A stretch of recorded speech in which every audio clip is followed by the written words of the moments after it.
నమస్తే, welcome to healthy food life style. ఈరోజు మన లైఫ్ స్టైల్లో ఫిష్ ఫ్రైని ఎలా చేసుకోవాలో చూద్దాం. ముందుగా ఒక ప్లేట్ తీసుకొని అందులోకి కొన్ని ఫిష్ ముక్కల్ని తీసుకోవాలి. ఇలా తీసుకున్నాక వీటిల్లో ఉప్పు, పెరుగు వేసుకొని ఒకసారి శుభ్రంగా వాష్ చేసుకోవాలి. వాష్ చేసుకున్నాక ఇందులో 1 టీ స్పూన్ కారం, 1/2 teaspoon salt, 1 teaspoon ధనియాల పొడి, 1/2 టీ స్పూన్ పసుపు, 1 teaspoon cornflour, 1 teaspoon బియ్యపిండి, 1 టేబుల్ స్పూన్ అల్లం వెల్లుల్లి పేస్ట్ని వేసుకొని నిమ్మ చెక్కని పిండుకోవాలి. ఇలా లెమన్ జ్యూస్ని పిండుకున్నాక వీటన్నిటిని ఒకసారి బాగా కలుపుకోవాలి. ఇలా కలుపుకున్నాక ఇందులోకి మధ్యలో కొన్ని వాటర్ని యాడ్ చేస్తూ బాగా కలిసే వరకు కలుపుకోవాలి. ఇలా కలుపుకున్న వాటిని ఫిష్ ముక్కలకి అప్లై చేసుకోవాలి.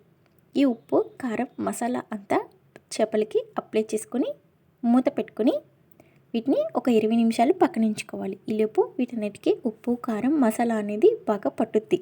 ఇక 20 నిమిషాల తర్వాత మూత తీసేసి గ్యాస్ ఆన్ చేసుకొని ఒక ప్యాన్ పెట్టుకొని అందులో కొద్దిగా ఆయిల్ వేసుకోవాలి. ఆయిల్ వేడెక్కాక ఈ ఫిష్ ముక్కల్ని ఒక్కొక్కటిగా ఆయిల్లోకి వేసుకోవాలి. ఇలా వేసుకునేప్పుడు గ్యాస్ని లో ఫ్లేమ్లోనే పెట్టుకోవాలి. వీటన్నిటిని ఫ్రై చేసుకోవడానికి గ్యాస్ లో ఫ్లేమ్లో పెట్టుకొని చేసుకోవడం వల్ల ఫిష్ ముక్కలు అనేవి బాగా లోపల వరకు కుక్ అవుతాయి అన్నమాట. ఇలా వేసుకున్న వాటిని ఒక 3 నిమిషాల తర్వాత రెండో వైపుకి టర్న్ చేసుకుంటూ ఫ్రై చేసుకోవాలి.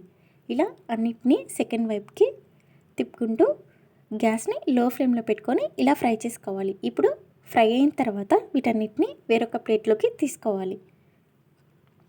చూడండి, మనకి చాలా బాగా క్రిస్పీగా ఫ్రై అయ్యాయి.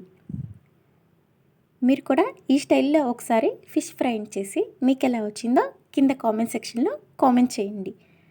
అలాగే లోపల వరకు కూడా బాగా కుక్ అయింది ఫిష్ ముక్క అనేది.